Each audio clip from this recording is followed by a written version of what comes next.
साथीहरू नमस्कार। यो चाहिँ हाम्रो M9 ब्लकमा फलिरहेको स्याउ हो। हामी अहिले हार्भेस्टिङ गरिरहेका छौँ। यो चाहिँ समुद्रिक सतहबाट 1200 देखि 2500 मिटरसम्मको उचाइमा गर्न सकिन्छ।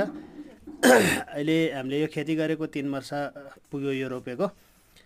यो पहिलो वर्षको फल फलेको हो। यो चाहिँ साथीहरूले चाहिँ यस्तो खालको स्याउको बिरुवाहरू चाहियो भने पनि हामीलाई सम्पर्क गर्नुहुन्छ। सम्पर्क गर्दाखेरि पनि हुन्छ। हामीले यसलाई चाहिँ कसरी खेती गर्ने, यसलाई चाहिँ कुन कुन समयमा के गर्नुपर्छ भन्ने कुराको भिडियोहरू पनि हामी यो युट्युब मार्फत नै हाल्दै जान्छौँ। तपाईहरुले हेर्दै गर्नुहोला। मैले चाहिँ भर्खरै प्रुनिङ पनि सम्पन्न भएको छ। यो प्रुनिङ सम्पन्न भइसकेपछि अब पिङ्क बड स्टेजमा चाहिँ आइसकेका छ हाम्रो स्याउहरू।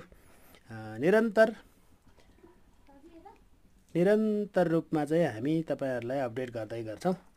यो वर्षको कस्तो फल फल्ने छ अब त्यो पनि हामी हेर्छौँ। यो गत वर्षको भयो।